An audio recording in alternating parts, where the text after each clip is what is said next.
The black crape was still nailed over the great hall mirror when the carriage brought Cecily Marsh to Cold Harbor, and that more than the locked north wing or the silence of the servants was the first thing she understood about the house she had been married into. 3 years a widow's veil of a house, and no widow in it. The looking-glass beside the door stood shrouded to the frame in dulled mourning silk, the way a house drapes its glass for the week a body lies unburied, so the soul is not caught and kept from leaving. But the body had been 3 years in the ground. Cecily set her one small trunk down on the flags herself, because no footman had come out to take it. And she looked at that covered glass for a long moment, and she thought, they have not let him go. She was 24, plain, and composed in the particular way of a woman who has learned that composure is the only thing no one can take from her. Her elder sister Blanche was the beauty of the Marsh family, and had made the beauty's marriage, and now lived in Bath and did not write. Cecily was the second daughter, the one valued by the family exactly at the sum her marriage could recover, and that sum had already been paid 3 years ago into the coffers of the house of Rookwood, against a wedding that had never taken place. 3 years ago she had been betrothed. Not to the scarred man whose name she now wore, to his brother. To Julian Vane, Marquess of Ashmore, heir to the dukedom of Rookwood, had been the most admired young man in 4 counties, and the marriage her father had contracted for her had been the single triumph of Sir Henry Marsh's declining life. A portionless girl, a face no painter would have crossed a room for, and yet the great Julian had signed the articles and taken the settlement, and for 1 winter the Marshes had been a family with a future. Cecily had met him 3 times. He had been golden and easy, and had called her my sensible Miss Marsh, in a tone she had told herself was affection, and had known even then was something nearer to a man patting a good horse. She had not loved him. She had been prepared to. That, she had understood, was what her half of the bargain required. Then, in the February before the wedding, the north wing of Cold Harbor had burned in the night, and Julian had died in it, and his younger brother Gideon had been carried out of the flames so marked that the county physician had not, for 3 days, expected him to live either, and the county, which had loved Julian and never troubled itself about the quiet second son, had arrived very quickly at the story it preferred. Gideon had wanted the title. Gideon had wanted the bride and the money that came with her. Gideon had been in the north wing that night, and Gideon had walked out of it, and Julian had not, and a man does not come by a face like that, they said, by accident. The beast of Cold Harbor, they called him now, the brother who burned. And the settlement had already been paid. That was the part no one in the county said aloud, and the part that had ruled Cecily's life for 3 years. The money was gone, poured into a chancery repair of the Rookwood estates, spent, unrecoverable. Sir Henry Marsh could not return what he did not have, and the house of Rookwood, whatever the county thought of its new duke, held a signed contract for the marriage of a Marsh daughter to the man who held the title. It did not, the family solicitors observed dryly, specify which brother. The title had passed. The obligation passed with it. And so, 3 years after she had been promised to the golden brother, Cecily had been married by license and proxy, and a single grim ceremony to the burned one, married to the man the whole shire believed had murdered the man she was meant to wed, because it was cheaper than a lawsuit, and because it got her out of her father's house. You will be a duchess, her mother had said, as though that settled it. Whatever else he is, Cecily had repeated, and her mother had not caught the tone, because her mother never did. The wedding, when it came, had been a thing done in a corner, the way a family disposes of an awkwardness it does not wish looked at too closely. There had been no banns cried 3 Sundays in a country church. There had been a license bought quietly, and a curate paid, and a wet Tuesday morning in the small cold chapel of a parish where the Marshes were not known, so that no one who had celebrated the first betrothal would be present to remark upon the second. The Duke of Rookwood had not come. He had sent in his place his signature and a proxy and a settlement clerk, and the county, which delights in nothing so much as a wedding it may pick over, had been given nothing at all, which the county took correctly as its own kind of confession. Cecily had stood at the rail beside a lawyer's clerk who spoke the groom's answers in a bored, flat voice, and had made her own responses clearly, and had signed the register in a firm hand under the space where a proxy had already signed a name that was not, 3 years ago, the name she had been promised. Her father had wept a little at the breakfast after. From relief, she understood, not from grief. The relief of a man who has got a heavy thing off a high shelf without dropping it on his foot. Her mother had spoken of the diamonds a duchess might expect to wear. No one had spoken of the man.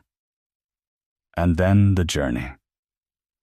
2 days of it, north and west, the country going harder and higher and lonelier as she went, and at every inn where the horses were changed she had heard the name of the house she was going to spoken low, the way people speak of a place they would not sleep in for money. Cold Harbour, where the young Duke burned his brother, where the beast keeps house with his mother and won't be seen. The girl who did her hair at the last posting in, not knowing who she dressed, had told her the whole of it in a cheerful whisper. How the marked Duke had wanted the title and the fortune and had shut his own brother in a burning room and walked out whole. Well, not whole. God had marked him for it, hadn't he? Marked him so no honest person could look at him. And Cecily had sat still under the woman's hands and let the story pour over her, and thought with the cold, clear part of herself that had kept her sane through 24 years of being the second daughter. How tidy. How very tidy a story, that gives the ugly man the ugly deed, so the face and the crime may be read off one another at a glance, and no one ever need trouble to find out which came first. So here she stood, in the cold hall of a house, dressed for a funeral that would not end, and no one came, and the mirror by the door was blind under its black cloth. A door opened somewhere down the long gallery. Not the Duke, she knew, without being told, that it would not be the Duke. A woman came toward her instead, 60, upright, dressed in the deep, unrelieved black that Cecily's own family had abandoned years since as too expensive to keep up, her face set in the expression of a woman receiving an unwelcome delivery. This, Cecily understood at once, was the mother. The Dowager Duchess of Rookwood, Julian's mother. So, the Dowager said, she did not offer her hand. You are the girl. I am Cecily, madam, she curtsied correctly. Neither too deep nor too shallow. I hope I find you well. You find me as you find me. The old woman's eyes went over her once, plain gown, plain face, the single trunk, and came back with a verdict already reached. You understand what you are. You were bought for my son, my true son. You will forgive an old woman if she cannot pretend this is a happy day. I ask you to pretend nothing, madam, Cecily said. I am not in a pretending humor myself. Something flickered in the dowager's face, surprise, perhaps, that the plain girl had a tongue. Then it closed again. The west rooms are made up for you. You will keep to them, His Grace.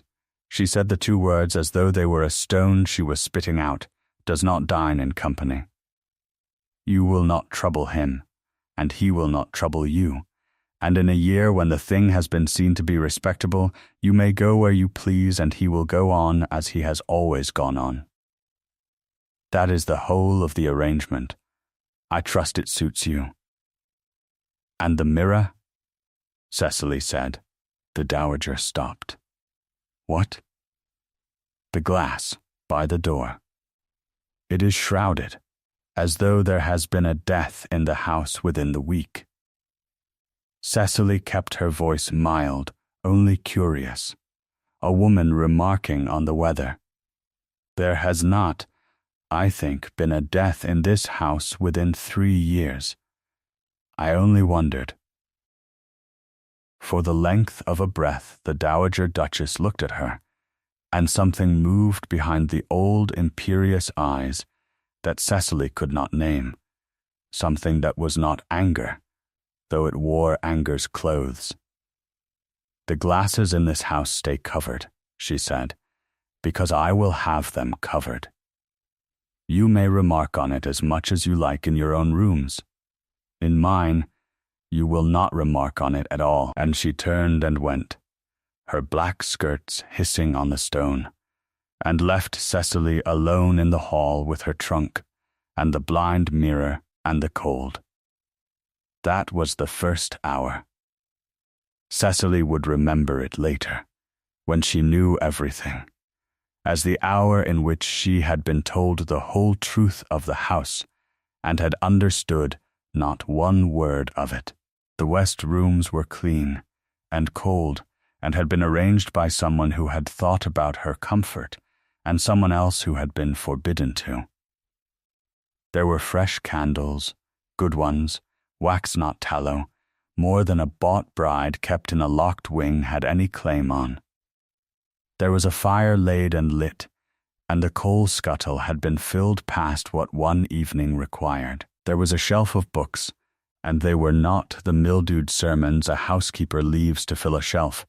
They were good books, a Fielding, a Richardson, 2 volumes of Cowper's letters, an odd small book of sea charts, all of them a little worn at the corners as though they had been read and chosen, and carried up from a library by a person who had troubled to guess what a stranger might like to find. And over the dressing table, where the largest looking glass in the room should have hung, there was only a rectangle of paler wool, and a shrouded shape, black draped like all the rest. Cecily stood before it a long while. Then she reached up and lifted one corner of the crepe. The glass beneath was ordinary glass, a good bright oval in a gilt frame, and it gave her back her own plain face by candlelight, tired from the road and nothing else. No horror, no secret, only a mirror doing what a mirror does. She let the cloth fall back and thought, it is not the glass they are afraid of. She did not meet her husband that night, nor the next. A tray was brought to her rooms by a young maid named Susan, who curtsied and fled, and would not be drawn. On the 3rd evening, Cecily, who had never in her life been able to abide a shut door she was told not to open, dressed herself neatly, took a candle, and went down. The house was enormous, and it was dark, and it was everywhere shrouded, every glass she passed, and there were many, for the old Duke who built the place had loved mirrors, and hung them the length of the great gallery to double his candles. Every one was blinded in black. She walked between 2 rows of covered glass, with her one small flame, and felt as though she moved down the aisle of a chapel, full of standing coffins. At the gallery's end a line of light showed under a door. She heard, behind it, the small domestic sound of a fire being fed, and a page turned. She knocked. The sound stopped, a silence, long enough that she thought he would not answer at all. "I told my mother," said a voice, low and roughened, a voice with something wrong in the throat of it, "that I would not be disturbed." "You told your mother," Cecily said to the door. "You did not tell me. We have not been introduced. It seemed to me an oversight, as we are married. The silence this time was different. She could not have said how." "Then, go back to your rooms, madam." "I will," she said in a moment. "I came only to say one thing, and then I shall go and not trouble you, exactly as I have been instructed. I came to say that I know what the county says of you. I heard it the whole of the journey here, at every inn, from the woman who did my hair, from the very ostlers. I know what they say you did to your brother." She paused. The fire behind the door had gone quite silent, "and I came to tell you that I have not decided to believe it. That is all. I have not decided anything. I thought a man ought to know, in his own house, that there is one person under his roof who has not yet made up her mind about him. Good night, Your Grace." She went back up the gallery between the coffins of glass, and she did not hear the door open behind her. But at the top of the stair she looked back, and the line of light beneath it had changed, widened, as though someone stood close against it on the other side, listening to her go. She learned the house before she learned the man, because the house would let her. She learned that the servants were few and old, and had all been at Cold Harbor longer than the tragedy, and that they were not sullen, as she had first thought, but frightened, not of the Duke, she came slowly to see, but for him. Old Barnaby the butler, who could barely climb the stairs, corrected her once, gently, when she said the beast, in idle repetition of the county's word, meaning nothing by it. "We don't say that here, my lady," he said, and his old face was so grieved that she never said it again.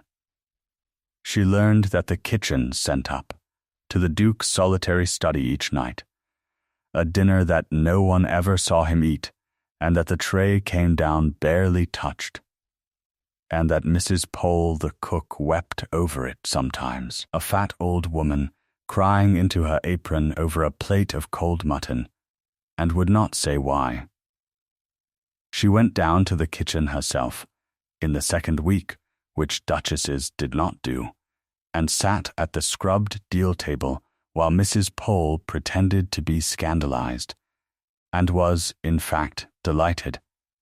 And she got, in bits, over 3 such visits, the shape of the household's grief, without ever once getting the fact of it. She learned that they had all loved the boys, Mrs. Pole called them, though one was dead and the other a duke of 32, and that Master Julian had been a picture, my lady the golden one, you never saw such a smile, and that Master Gideon had been the quiet one, always with a book, never any trouble to a soul, and here Mrs. Pole's face would do a complicated thing, and she would find a reason to turn to her range. She learned that on the night of the fire, it had been Barnaby, old even then, who had heard the master roaring in the yard, and come out to find the young Duke, the new Duke, made a Duke in that same hour by his brother's death, being held back by 2 grooms from going into the flames a second time, his coat alight, his own hands already ruined, screaming a name. She learned this, and then Mrs. Pole stopped herself, appalled having said too much, and said only, "But you will have heard the county's tale, my lady, and I'll not add to it. I only ask you this. Watch what he does. Never mind what they say he did. Watch what the man does under his own roof, and then you tell me what you think you married."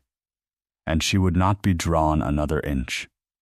Cecily tried old Barnaby once, directly, because she had learned that the old butler could not lie, only decline.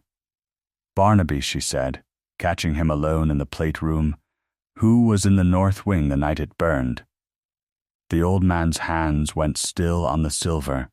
For a long moment he did not answer, and she thought he would give her the county's tale, the safe tale, the one that cost nobody anything. Then he said, without looking up, "The two of them, my lady. Only the two of them. The Marquess and his Grace." And then, in a voice so low she had to lean to catch it, "And only the one came out. And every day since, my lady, I have thanked God it was the one that did. And every day since I have watched him wish it had been the other. That is all I know, and it is more than I have said to a living soul, and I will thank you not to ask me again, for I am too old to be turned off, and too old to bear staying, if I have done him a wrong by saying it." And he picked up the cloth and the fork and went on polishing, and Cecily thanked him and did not ask him again.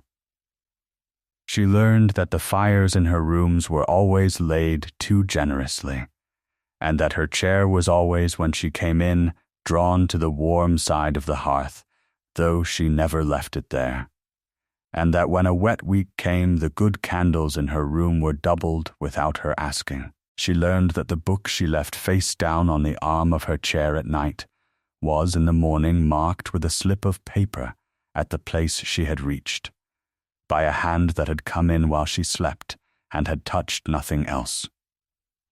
She had married, the county assured her, a monster.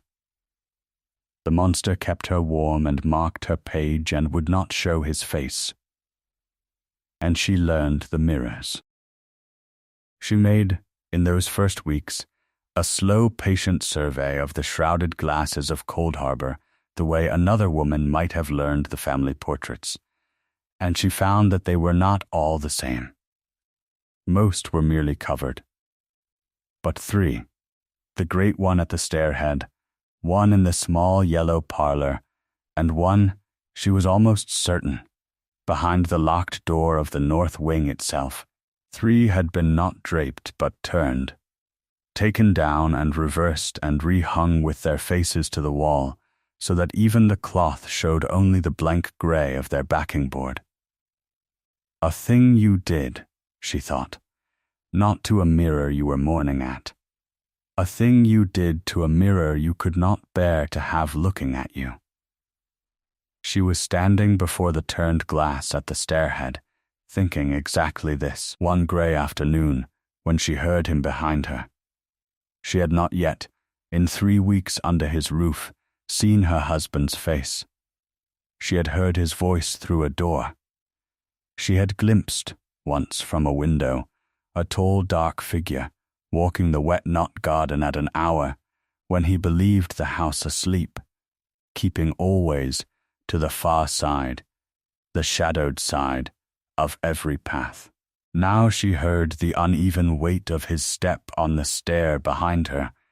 She had already learned, without meaning to, the particular hitch in it, the way he favored the marked side of his body, and she did the one thing she had promised herself she would never do to him. She did not turn around quickly. She did not gasp, or arrange her face, or perform for him the little violence of a woman schooling herself not to flinch. She simply turned, unhurried, as she would have turned to any person come into a room, and she looked at him. The county had prepared her for a monster, and the county, as usual, had lied by half. The fire had taken the left side of him from the jaw to above the ear, and the hand on that side he kept in a dark glove, and he carried the whole of that side a little turned away by 3 years' habit, so that a person meeting him met first the shoulder and the averted jaw, and only after that, if he permitted it, the ruin. He was perhaps 32. He had his brother's height and none of his brother's ease. His eyes, she had not expected the eyes. The county had not thought to mention that a scarred man still has eyes. His eyes were dark and quick and full of a bracing, guarded intelligence, and they were fixed on her now, with the particular readiness of a man who has taught himself exactly how the next few seconds will go, who has seen 100 faces do the same thing, and has stopped being wounded by it, and has not, whatever he pretends, stopped being wounded by it at all. She looked at him for as long as courtesy allowed between strangers, which is to say not long, and not a half-second longer, and then she said, "You are taller than your brother's portrait. There is one in the yellow parlor. I had thought you would be the shorter of the two." Whatever he had braced himself to weather, it had not been that. Something in the set of his shoulders shifted, some readiness he no longer needed. "I was," he said after a moment in that low, ruined voice, "as boys. He never forgave me for passing him." A pause. "You are not what I was told to expect either." "No," Cecily agreed. "I so seldom am. It is my one accomplishment." She inclined her head precisely as much as a duchess owed her duke, and no more. "Your Grace, I have been 3 weeks in your house, and I have eaten a great many solitary dinners, and I find I have run out of both patience and small talk to have with a door. I mean to dine in the small parlor at 7, at the table, like a Christian. You would be very welcome. You would also be very welcome not to come. But I did not want you to be able to say afterward that you were not asked." And she went past him down the stair, on the marked side, deliberately, so close her sleeve nearly brushed his gloved hand, giving the ruin no more weight than she would have given a well one, and left him standing before the turned glass that showed him nothing. He came to dinner. Not that night. The 4th night. She had had a place laid for him every evening, and had said nothing when it stayed empty, and Barnaby had cleared the clean plate each time with the tenderness of a man handling something that might break. And on the 4th night, when Cecily had already begun, alone, on Mrs. Pole's good soup, the door opened, and the Duke of Rookwood came into the small parlor and stood a moment in the doorway as though he had walked a very long way to reach it. He sat at the far end, in the shadow, with the marked side to the wall. She did not remark on it. She passed him the bread and asked him whether the knot garden had been his mother's design or his own, because she had been trying to read it from her window and could not decide, and he answered her, briefly, warily, a man out of the habit of speech, that it was his grandmother's, and gone to ruin, and that he kept meaning to have it out, and never did. And that was the whole of the first dinner. A garden, the weather, the soup she did not touch, by so much as a word, the fire or the brother, or the black glass, or the thing the county said. She talked to him as though he were only a difficult, clever, reserved man she had been seated beside at a long dinner, and by the time the cloth was drawn he had, once almost, nearly smiled. She saw the muscle of it move in the well side of his face before he caught it and put it away, and she thought, there he is. That is the man they buried under the story. They dined together after that most nights. It became, without either of them naming it, the shape of the day. She learned him the way she had learned the house, slowly, and by what he did rather than what he said. She learned that he read everything. Hungrily, a man who had made a world of his library because the other world had closed its door in his face. She learned that he was funny, dry, and slow to it, and startled every time she laughed, as though the sound were a coin he had not known was still legal tender. She learned that the untouched dinner trays were not sullenness but shame, that he could not eat while watched, that the fire had left the muscles of his jaw and throat unwilling, that eating was ugly to him, and he had spared the servants and himself the ugliness for 3 years by taking his plate alone. She learned this because one night she simply stayed and talked through it, and looked at her own plate and not at his, and let him eat, and in the morning the tray that came down from his study was clean for the first time in 3 years.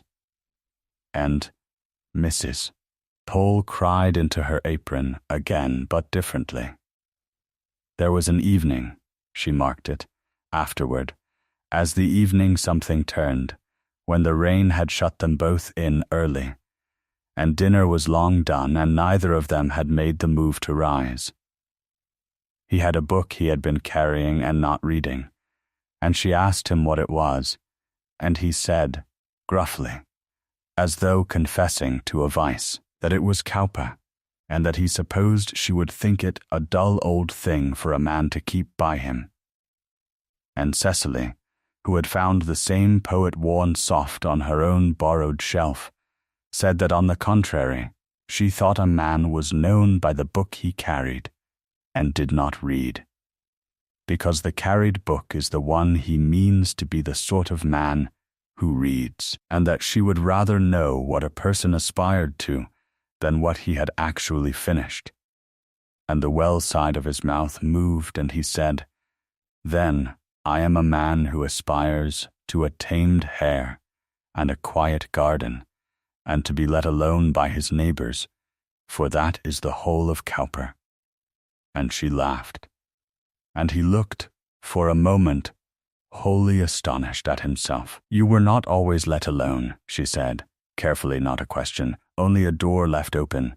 No, he turned the unread book in his gloved hand. "I was a second son. It is a pleasant thing to be, a second son, if you can want the right things. Nobody watches you. Nobody has arranged your life. You may read and walk and be of no consequence, and it is a great freedom, being of no consequence." A pause. "I was very fond of it. I had a small property from my mother's people, and expectations of nothing, and I meant to breed roses and be forgotten, and I was near to marrying once on those terms. A local arrangement. Nothing grand." His voice had gone flat, in the particular way she was learning, meant the opposite of flat. "And then my brother died, and I was a duke, and a man of great consequence indeed, and I have not been let alone from that hour to this. So you will forgive me, madame, if I have made my consequence as unappealing as I could contrive. It is the only revenge left to a man who wanted to be forgotten, and was instead made a legend." "A legend," Cecily repeated. "Is that the word?" "It is the polite word." He set the book down. "You have heard the impolite ones. You told me so yourself the night you spoke to my door. You said you had not decided to believe them." He looked at her then, full, the marked side and all, in the frank candlelight, and there was in the look a kind of terrible carefulness. A man setting down a weight he was not sure the floor would bear. "It has been some weeks, madam. I find I should like to know. Have you decided?" She did not answer at once. She had learned that he distrusted a quick kindness more than a slow cruelty, that a thing said too readily he took for pity, and pity he could not abide. So she considered him, as gravely as he had asked it, and then she said, I have decided that you keep my fires laid past what one evening needs, and mark my page at the place I left it, and doubled my candles the week it rained, and that you have done all of this without once letting me thank you, which I take to mean you did not do it to be thanked. I have decided that your servants are not frightened of you, but for you, which is a distinction the county has never troubled to draw, and which tells me everything the county's tale leaves out. And I have decided that a man who murders his brother for a title does not then spend 3 years making himself as small and as hated and as alone as a living man can be. That is not what guilt does, Your Grace. I have watched guilt. Guilt is loud, and it blames, and it spends. You are none of those things. You are only in mourning, and you have dressed a whole house in it, and I do not yet know for what, but it is not for a crime you are glad you committed.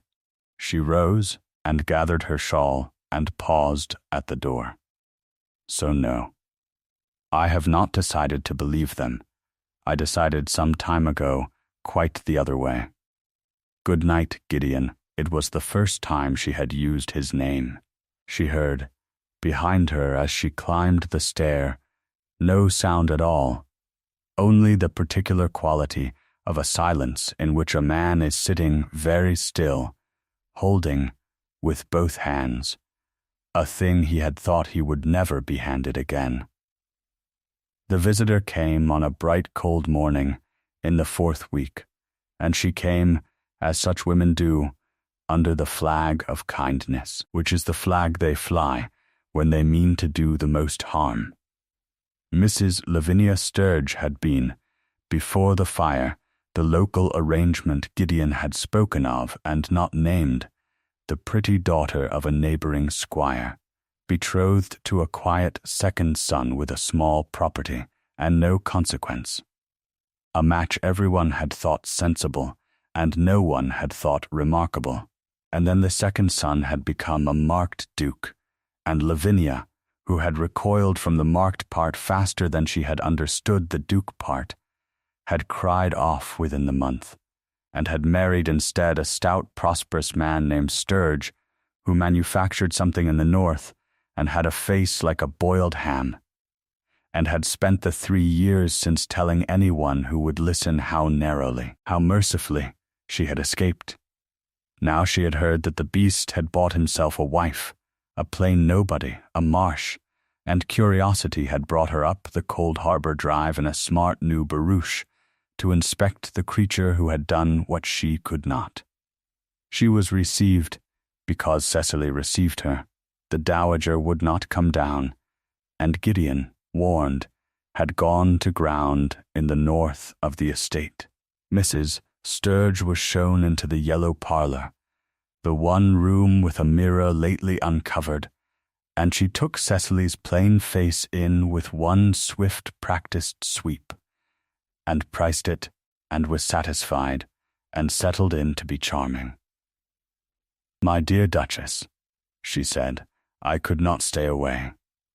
I knew this house so well, you understand, in happier days. I was very nearly its mistress myself, but you will have heard. Everyone has heard. I make no secret of it. I was engaged to poor Gideon, before she let the word do its work. You are very brave. I say it as a friend, for you can have no friends in this country yet. You are very brave to sit in this house with him. I could not have done it. I tell you frankly, I could not. When I saw what the fire had made of him, my dear, I was a girl, I fainted quite away, and my mother said no one could blame me, no one in the world, and no one ever has." She smiled, warm as a knife. "You must be a great deal stronger than I, or a great deal more in need." "I expect the second," Cecily said pleasantly, pouring the tea. "I was, as you say, a plain nobody, a marsh." Milk? The frankness threw her. Women like Mrs. Sturge feed on the resistance they expect and find only air alarming. You are droll, she said, recovering, but I will say the true thing, because someone ought, and better a woman who has stood where you stand. You need not pretend to me. We are neither of us romantic girls. He is very rich, and you were very poor, and the face is a great deal to bear, but riches are a great comfort, and if you keep to your own wing and do not look at him above what civility requires, you may be very tolerably happy. That is what I would tell my own sister. Only do not let him imagine you feel any more than that. It is not kind to let such a man imagine himself loved. It only makes it worse for him, in the end, when it stops. Cecily set down the pot. She had in her life been condescended to by experts, and she had learned that the only reply that reaches such a person is the one delivered in exactly her own gentle, reasonable, murdering tone. "How thoughtful of you," she said, "and how well you must know the danger, having so nearly borne it yourself. I will tell you frankly in my turn, Mrs. Sturge, since we are being frank, and since you have come all this way to be of use to me. When you fainted at the sight of my husband's face, a girl, as you say, and not to be blamed, he had at that hour just come out of a burning room, having tried to carry his brother out of it, and having failed, and having been burned to the bone in the doing. And what he needed in that hour was for one person of the many who claimed to love him to look at what he had suffered and not turn away. And every one of you turned away. You fainted, and your mother said no one could blame you. And you married your Mr. Sturge, and you have been very tolerably happy, and I do not doubt it. But you will forgive me if I do not take instruction on the subject of how much a marked man may safely be allowed to feel, from the woman who taught him, at the worst hour of his life, exactly how little he could expect. I think that is all the tea. Barnaby will see you to your carriage. Do give my compliments to Mr. Sturge, Mrs. Lavinia Sturge left Cold Harbor a good deal faster than she had come, and told the county that the new Duchess was a cold, ill-bred, unfeeling creature who would not last the year, and the county, which had a wager riding on exactly that, was pleased to agree. Cecily, alone again in the yellow parlor, found her hands were shaking, and was surprised to discover it was not distress, but rage, a clean, total, clarifying rage on behalf of a man who had been sitting alone in the dark of this house, being told, by everyone, for 3 years, precisely what that woman had come to teach her. She looked at the uncovered mirror over the mantel, at her own plain, furious face in it, and she thought, no, not while I am in this house. Not one more person is going to tell him what he may not have. She did not tell Gideon of the visit, but that night at dinner she was gentler with him than she had ever been, without explaining why, and he noticed it, and did not understand it, and was quiet and warm and a little bewildered all the evening, and when she wished him good night, she did a thing she had not done before. She put her hand, briefly, plainly, over his gloved one, where it lay on the table, and let it rest there, and took it away, and went up. And behind her the marked Duke sat with his gloved hand on the table where she had touched it, and did not move for a very long time. She did not, in all those weeks, ask him about the fire. She was waiting. She had understood, without being able to say how, that the story the county told was wrong in some way she could not yet see the shape of, and that a wrong story is not corrected by a direct question, it is only defended. She waited for the house to tell her, because the house, unlike the man, could not keep a secret. And the house told her in the end through the mirrors. It was the Dowager Duchess who forced it, though she never meant to. The old woman had watched, through those weeks, the impossible thing happening in her house, the plain-bought girl and her burned son dining, talking, the son coming out of his study, the son once heard, God help them all, to laugh, and it had frightened her past bearing. Because the dowager's whole life for 3 years had been built on a single beam, and the beam was this, that Julian, her golden Julian, her true son, had died a beautiful and blameless death, and that the mocked creature who survived was the ruin of everything, and that as long as those 2 facts stood, her grief had a shape she could live inside. Cecily could see it. Cecily, who had spent a lifetime reading the faces of people more powerful than herself, could see exactly what the dowager could not afford to know, though she did not yet know it herself. The break came over a small thing, as breaks do. Cecily, arranging the yellow parlor to her own liking as a wife may, had had the shrouded glass in that room uncovered, only that one. Only the covered one, and not the turned one, because the room was dim, and the mirror would throw the window's light, and she was tired, she found, of living in a house that could not see itself. Susan the maid had done it, trembling, and the dowager had come in, and seen her own reflection ambush her from a wall that had been blind for 3 years, and had made a sound Cecily never forgot, not a word, a sound, and had gone white, and then had turned on Cecily a fury so total that it could only have been fear wearing its last dress. "Cover it," the old woman said. Cover it, you have no notion, you stupid girl. You have no notion what you are doing in this house." "Then tell me," Cecily said. She did not raise her voice. She had never once raised her voice in that house, and she did not begin now. "Madam, every glass in your house is shrouded, and 3 of them are turned to the wall, and your son takes his dinner alone in the dark, and the whole county says he murdered his brother.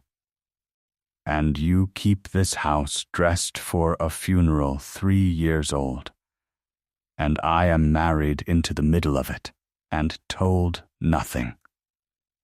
I have covered your mirror. Now tell me why it must be covered, or by God I will pull the cloth off every glass in Cold Harbor myself, and let the whole house look at what it has done." She had not planned the speech.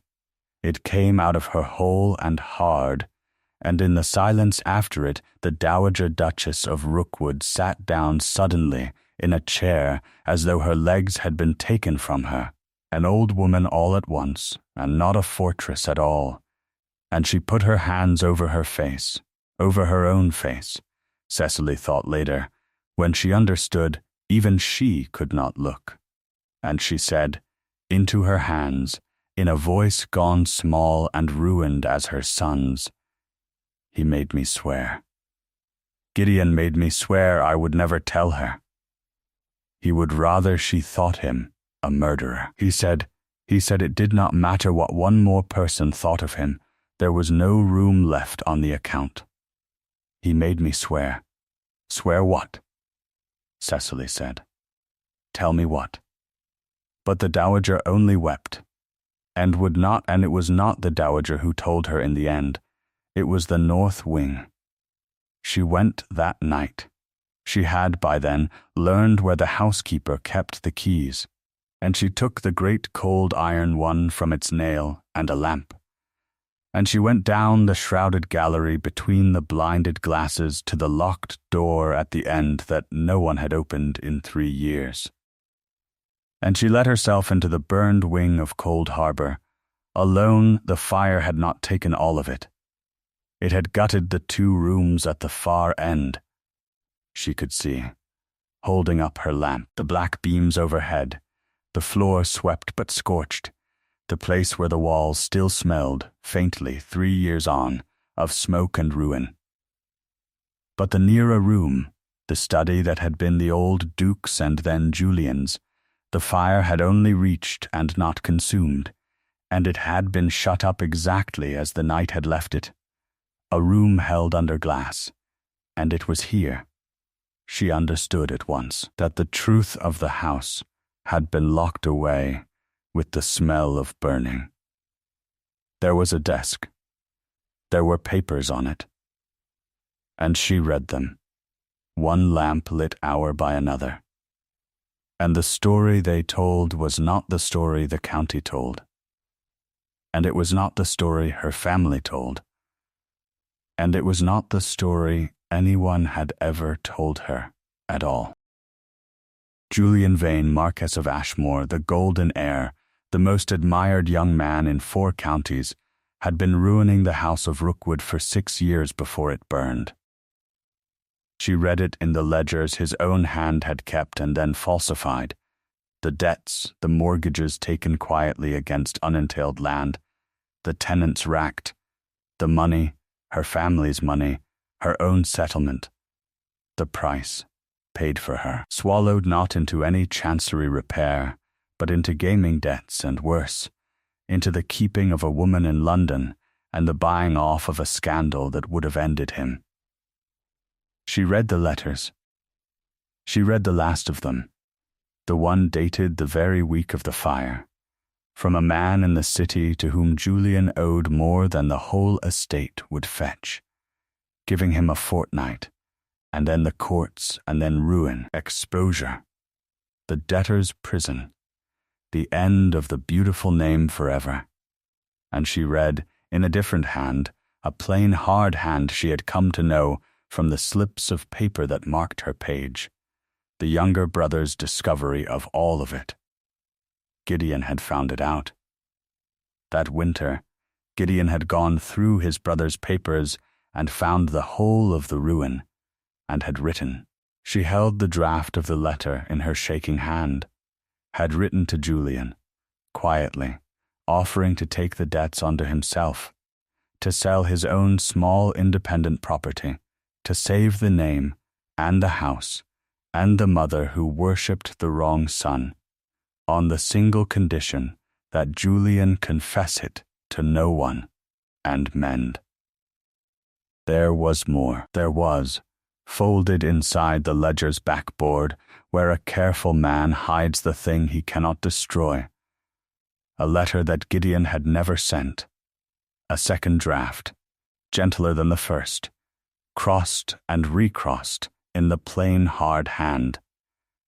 And Cecily read it 3 times by the guttering lamp, and had to stop each time and press the back of her wrist to her mouth. My dear Julian, it began, I have said hard things to you, and I take none of them back, but I have thought further, and I would not have you hear only the anger. We were boys together, and I have not forgotten it. Give me the papers. Let me carry it. You may keep the name and the smile and the mother's whole heart, and welcome. I never wanted them, and you were made for them, and I was not. Only let me carry the money and the shame quietly between us, and no one need ever know but the 2 of us, and you may go on being the brother everyone loves, and I will go on being the brother nobody watches, and it will suit us both as it always has. Come to me tonight. Burn nothing. Whatever you have done, you are my brother, and I am not going to let it end you. G.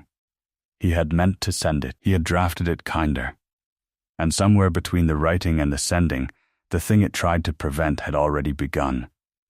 And there was the last discovery, the one she almost missed, because it had rolled into the shadow under the scorched desk and lay there 3 years unregarded, a small blackened shape that she picked up and turned in her fingers before she understood it. And when she understood it, she sat down on the floor, because her legs would not hold her. It was a ring, a man's signet, the Rookwood crest half melted on its face, warped by a heat no hand should ever have been near, and it was not Julian's, for Julian's had been buried with what they buried of him. It was Gideon's own. It had been on his hand, on the marked hand, the gloved hand, in the fire. The heat that ruined the ring had ruined the hand beneath it, and he had taken it off after. This proof of exactly how far into the flames he had reached, and he had not been able to throw it away, and he had not been able to keep it near him, and so he had left it here, in the sealed room, with the ledgers and the unsent letter and the truth, and locked the door on all of it together.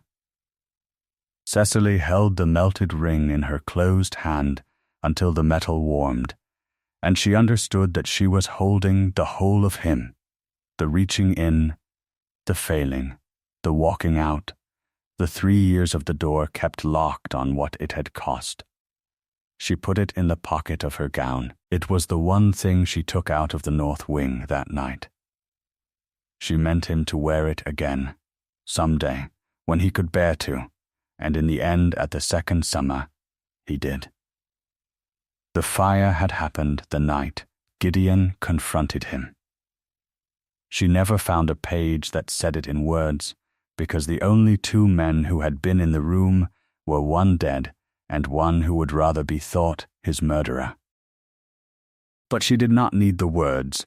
She had the ledgers and the letters and the blackened beams over her head, and at the last on the scorched floor beneath the window where the fire had started, the thing that told her everything, the ruined remains of a decanter and a spirit lamp, and the char pattern spreading out from the corner where a man in a rage, or a man in his cups, or a man who could not face what his brother had laid before him, had knocked a flame into a spill of brandy and a heap of the very papers that would have hanged his name, and had, perhaps, meant to let them burn, and had not meant the room to burn with them, and had not, in the end, been able to get out of it.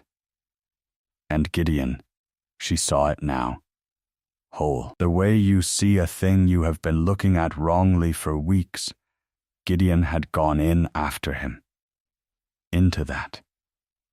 Had gone into the burning room after the brother who had beggared the house and ruined her family and would have gone to prison and taken the name with him, and had tried to drag him out and had been burned to the bone for it, and had failed, and had walked out alone, and had let them call him the Beast.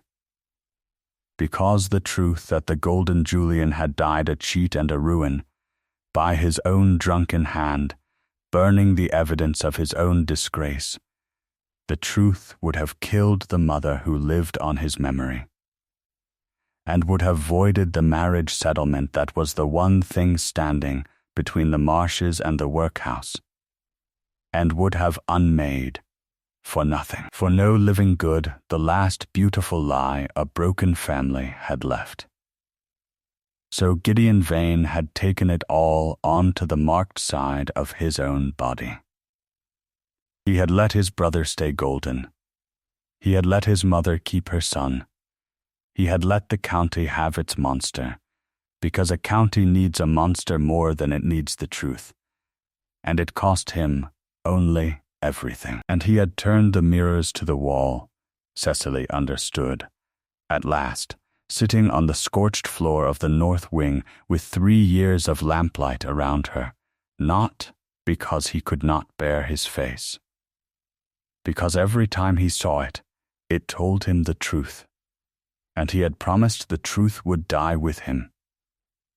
She was ill by morning. She had sat the whole night through in the cold-burned wing in a thin gown, and she had not felt the cold because she had been on fire herself with what she had found, and by the time old Barnaby discovered the north door standing open and her within it, grey and shaking, the chill had gone deep into her chest, and by evening she was in a fever, and by the second day the county physician had come and gone and shaken his head over her lungs in the doorway, and Cold Arbor, which had learned to expect death, prepared quietly to receive it again. Cecily remembered very little of the days that followed, afterward, and what she remembered she was never wholly sure she had not dreamed. She remembered heat and cold, and the ceiling of the west room going soft and strange. She remembered Susan's frightened face and Mrs. Pole's hands. She remembered once the Dowager Duchess sitting by her bed in the black gown, holding her hand in both of her dry old ones, and speaking low and fast, as people speak to the very ill in the belief they will not keep it. Some of it she did keep. "You must not die," the old woman had said. "You stupid, brave, wretched girl. You must not. Do you hear me? I have buried one child I understood too late, and I will not bury the only creature who has made the other one smile in 3 years. I will not. God is not so cruel. He cannot be so cruel twice in one house." And later, or perhaps the same night, the fever making one long room of all the nights, he told me it did not matter what one more person believed. He said it so calmly. Do you know what it is? To hear your living son say calmly that there is no more room on the account of his good name for one more black mark, so he may as well carry this one too? I let him. God forgive me, I let him carry it, because I could not bear for it to be Julian. And you have come, and you have looked at the true one and not the painted one, and I am so old and I am so ashamed. The old hands had tightened on hers. Live, and I will tell you all of it. Live, and I will take the cloth off the glasses with my own hands. Only live. Cecily had not been able to answer, being 3 parts in the dark already. But some small clear part of her had heard it, and had folded it away, and had held on. But the thing she remembered most, the thing she was surest of and least able to explain, was the reading. Every night when the house was down and the fever was worst, and the small hours came that are the loneliest a sick body ever knows, there had been a voice, low and roughened and careful, coming from just beyond the half-open door of her room, from the chair in the dark of the gallery where a man could sit unseen. A man who could not make himself come in and be looked at even by a woman too ill to look. A man who had spent 3 years learning that his nearness was a thing to be spared people, and that voice had read to her. Hour on hour, night on night, through the worst of it, the Cowper and the Fielding, and, when those were done, whatever his hand had found on her shelf, the book of sea charts even, read aloud in the dark like poetry, the names of shoals and soundings, because the reading did not matter, and the voice did, because the voice was a rope let down into the pit for her to know, even senseless, even burning, that she was not alone in the shrouded house, that the beast the whole county feared was sitting the long nights out on a hard chair in the cold gallery, keeping the one watch he knew how to keep, in the only way he could bear to be near her, so that if she went down into the dark, she would not go down in silence.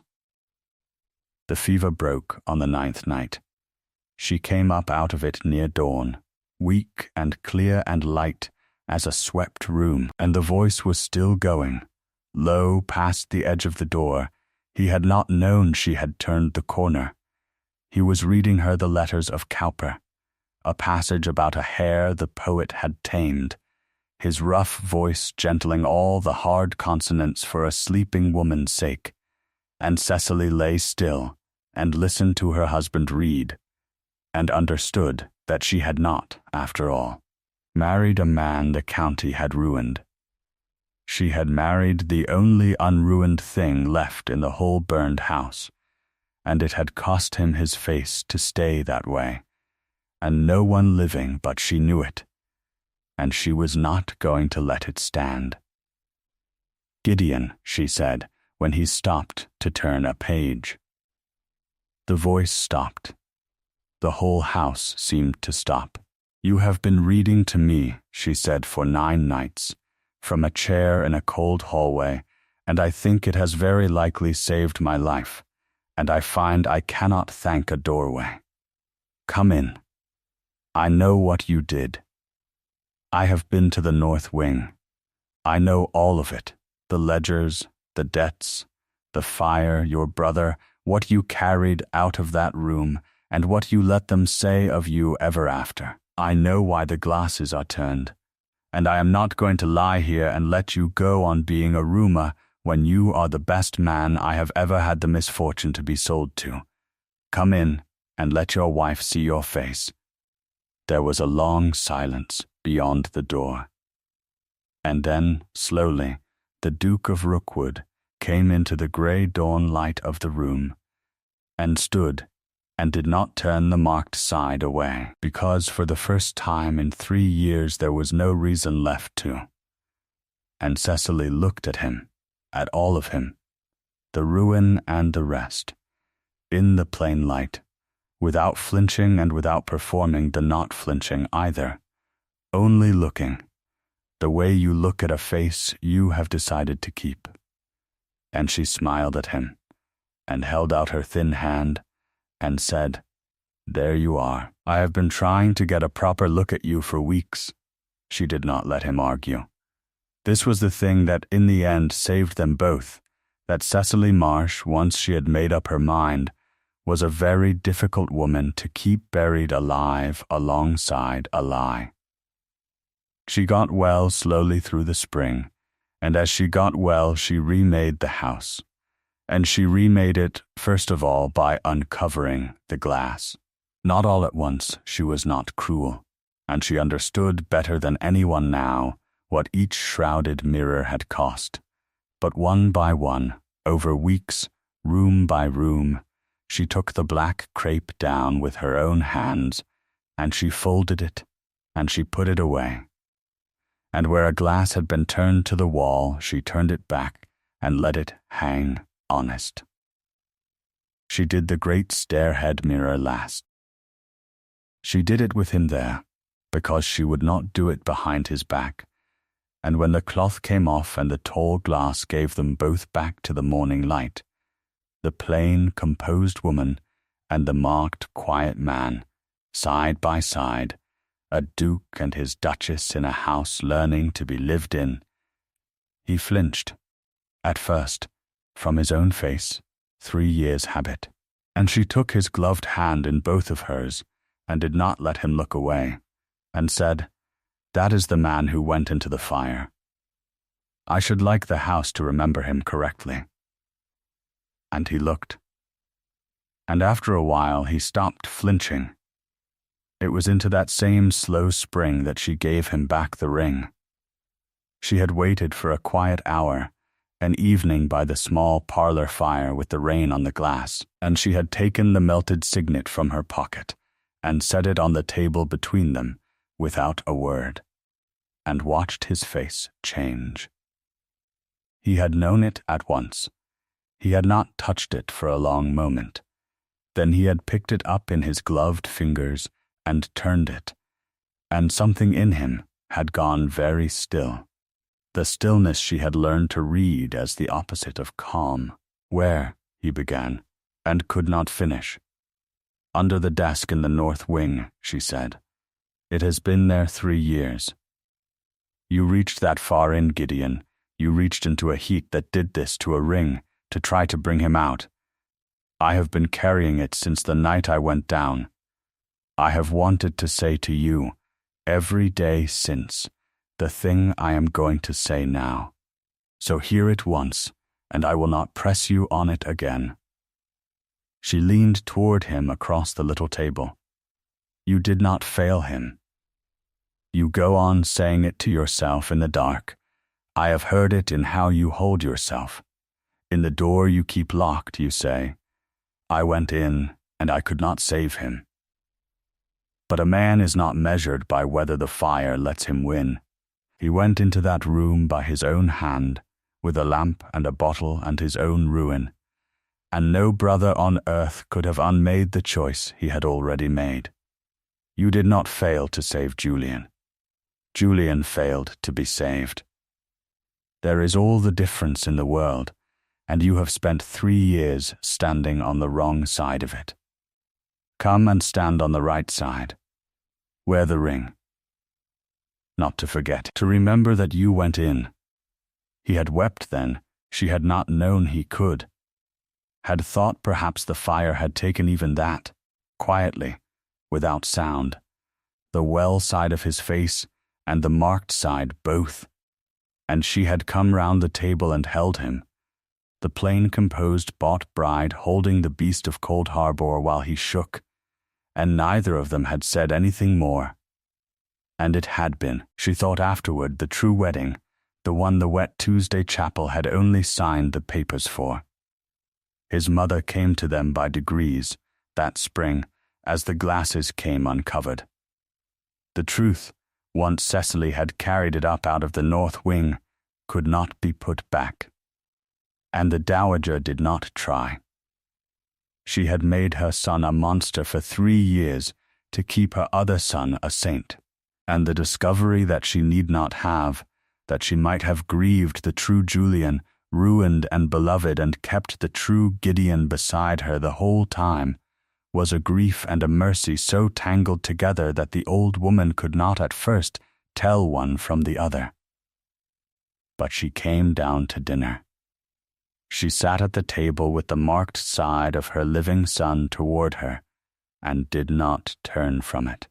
And one evening, unprompted, she reached across and laid her old hand over Gideon's gloved one, the way Cecily had taught the whole house to do without ever giving a lesson, and she said, "I am sorry.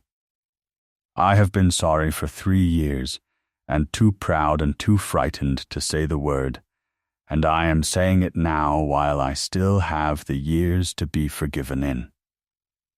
You should have been my comfort. I made you my shame. Forgive an old fool who could not bear the truth, until a plain girl carried it up the stairs and made her look at it.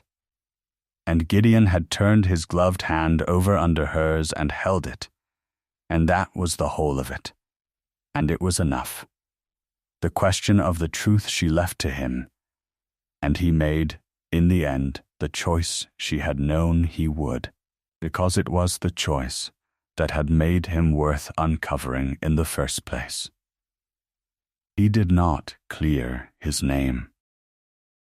He would not do it at the price of his mother's, and by then it was not only his mother, the dowager, who had learned at last, from Cecily, what her golden son had truly been, had not been unmade by it, as Gideon had feared, but had been strangely freed by it, an old woman who had spent 3 years grieving a boy who never existed, found it was almost a mercy to grieve the real one instead, ruined and beloved and gone, and she came out of her black at last, and she and Cecily between them agreed, without ever quite saying so, that the dead may keep their beauty if the living can keep the man who paid for it.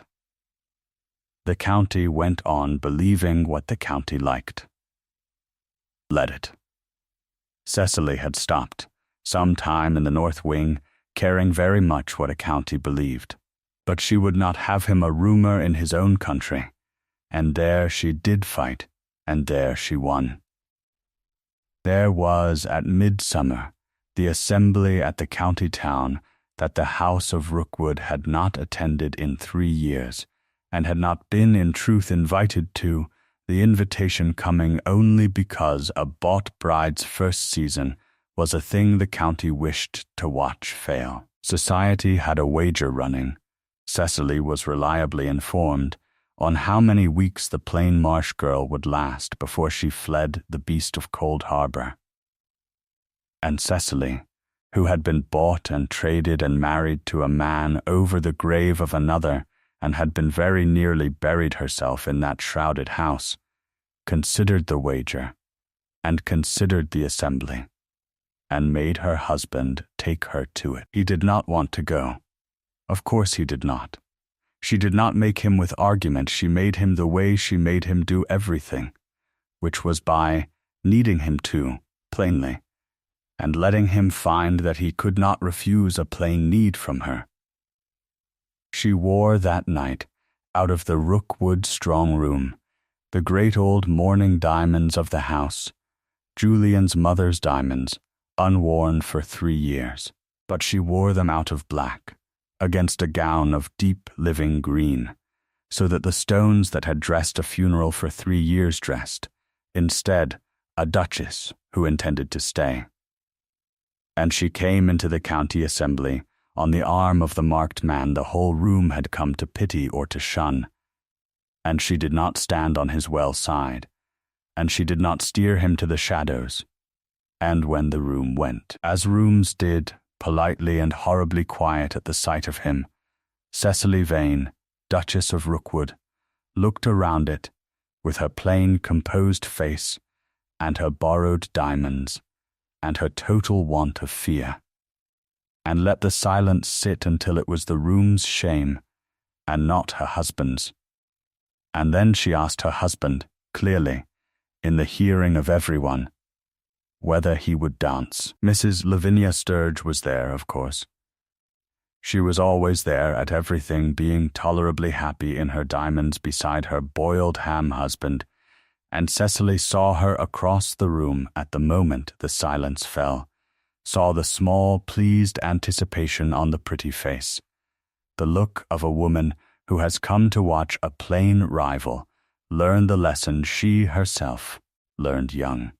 And Cecily, before she asked her husband to dance, before she did anything else at all, walked the length of that silent room straight to Mrs. Sturge, and greeted her warmly, by name, in front of everyone, and said, clear enough for the nearest 20 to hear, Mrs. Sturge, how glad I am to see you.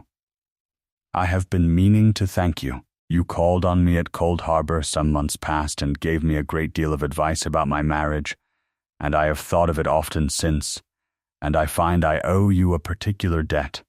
For every single thing you counseled me to do, I did the opposite, and I have never in my life been so happy. I recommend the method generally. Do enjoy your evening. And she pressed the woman's limp hand and left her scarlet and speechless, in her own diamonds, and the 20 who had heard began, behind their fans, to understand that something had changed in the county that night that they had not been consulted about.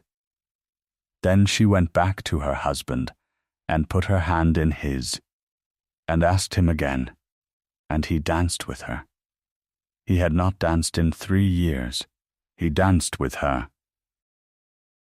Badly, at first, favoring the side, and then less badly, and the county watched the beast of Cold Harbor turn his scarred wife under the lights of the assembly it had bet she would flee, and did not quite know what to do with itself, and the wager was never collected, and the story of Rookwood began, very slowly, from that night, to change, not into the truth, which stayed locked in the north wing where it belonged, but into something the truth could live behind, that the marked duke had, against all likelihood, been loved, and by a woman no one had thought worth the trouble, and that the two of them together were somehow unaccountably not to be pitied at all.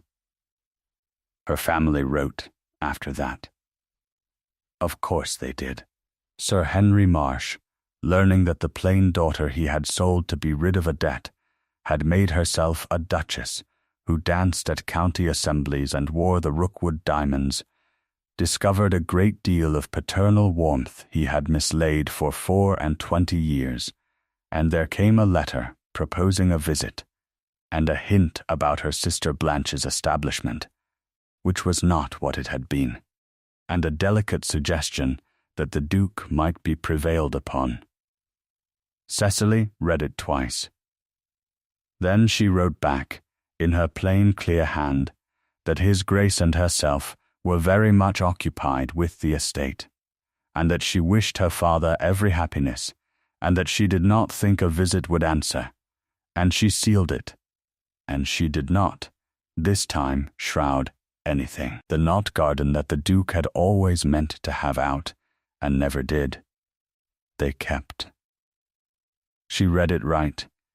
In the end, it had been his grandmother's, a pattern of low box and old roses gone wild, and instead of grubbing it up, they had it clipped and mended, and in the second summer it came back, and they walked it in the evenings, on whichever side of the path they pleased, because there was no one left to keep to the shadowed side of anything. The mirrors of Cold Harbor hung honest now, all of them, and threw the candles the length of the great gallery, as the old builder had meant them to, and the house that had been dressed for 3 years as a coffin was, by degrees, only a house again, a large, draughty, much-loved house, with a good fire in the small parlor, and 2 people who dined at the same table, and a shelf of well-worn books passing back and forth between them, and the marker slips still turning up in Cecily's pages, though now she left them for him, too. The north wing they had rebuilt at last, and made it, at Cecily's asking, into a second library, a bright one, so that the room where the worst of the house had happened became the room with the most light in it. The dowager lived another 4 years, and came, before the end, to love her plain, difficult daughter-in-law better than she had loved anyone since her sons were small, and she died in a house with the glasses uncovered, and was buried in colors at her own instruction. Beside the golden sun she had at last been allowed to mourn as he really was. And on the night after they buried her, Gideon stood a long time before the great stairhead mirror that his wife had taught him to keep uncovered, and looked at his own marked face in it, without turning away. And Cecily came and stood beside him in the glass, and neither of them said anything for a while, because by then they did not need to. You know, she said at last when I came here, the very first thing I saw was that mirror, shrouded, and I thought, they have not let him go. I meant your brother. She slid her hand into his gloved one. I was looking at the wrong ghost the whole time. It was never Julian this house wouldn't let go of. It was you. You had shrouded yourself, and everyone had agreed to leave you covered, and you were the one they wouldn't let out of the dark. He looked at their 2 faces in the honest glass. And you pulled the cloth off, he said in the low voice that no longer sounded to her like anything but her husband's. I pulled the cloth off, Cecily agreed. I never could abide a covered thing. It is, as I told your mother the day I came, my one accomplishment. And the marked man in the mirror did the thing the county would never have believed him capable of, the thing his wife had spent a burned winter and a broken fever teaching him back into.